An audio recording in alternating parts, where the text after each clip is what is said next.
ನನ್ನ ಬಗ್ಗೆ ಹಲವಾರು ಮಾಧ್ಯಮಗಳಲ್ಲಿ ಇವತ್ತು ಏನು ಕೆಲವು ವ್ಯಕ್ತಿ ನನ್ನ ಬಗ್ಗೆ ಆಪಾದನೆಯನ್ನು ಮಾಡಿ ಇವತ್ತು ಪ್ರಸಾರ ಆಗ್ತಾ ಇದೆ.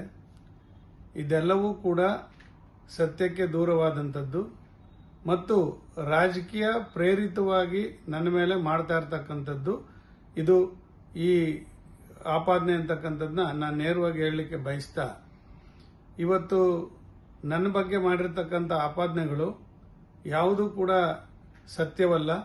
ಈಗಾಗಲೇ ಈ ವ್ಯಕ್ತಿ ಸುಮಾರು 2-3 ಬಾರಿ ನನ್ನ ಮೇಲೆ ಇದೇ ರೀತಿ ಆಪಾದನೆಯನ್ನ ಮಾಡಿರ್ತಕ್ಕಂಥದ್ದು ಮತ್ತು ಖಾಸಗಿ ಯೂಟ್ಯೂಬ್ನಲ್ಲಿ ಇದೇ ರೀತಿ ಮಾತನಾಡಿ ಅದನ್ನ ಇಡೀ ನಮ್ಮ ಸಮಾಜಕ್ಕೆ ನನಗೆ ತೇಜಾವಧೆ ಆಗುವ ರೀತಿಯಲ್ಲಿ ಇವತ್ತು ಯೂಟ್ಯೂಬ್ನಿಂದ ಪ್ರಸಾರ ಮಾಡತಕ್ಕಂಥ ಕೆಲಸವನ್ನು ಕೂಡ ಈತ ಮಾಡಿದ್ದಾನೆ.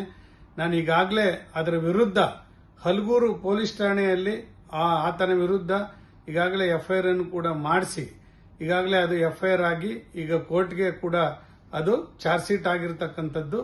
ನಾವು ಅದು ಕಾಪಿ ಕೂಡ ನನ್ನ ಹತ್ರ ಇದೆ.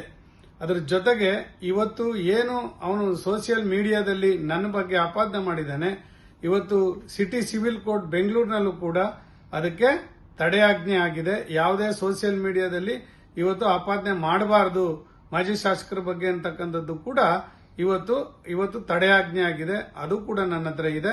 ಅದು ತಡೆಯಾಜ್ಞೆನೂ ಕೂಡ ಆಗಿದೆ. ಜೊತೆಗೆ ಇವ್ರ ಮೇಲೆ ಮಾನನಷ್ಟ ಮೊಕದ್ದಮೆ ಮಾಡಲಿಕ್ಕೆ ಎಫ್ಐಆರ್ ಕೂಡ ಮಾಡಿಸಿದ್ದೀನಿ.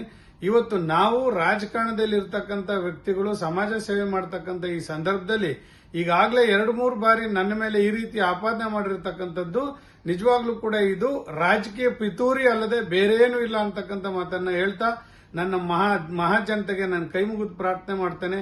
ಇದರಲ್ಲಿ ನಂದು ಯಾವುದೇ ರೀತಿ ತಪ್ಪಿಲ್ಲ ಅಂತಕ್ಕಂಥದ್ದು ನಾನು ಸ್ಪಷ್ಟವಾಗಿ ಹೇಳಲಿಕ್ಕೆ ಬಯಸ್ತಾ ಇದ್ದೇನೆ.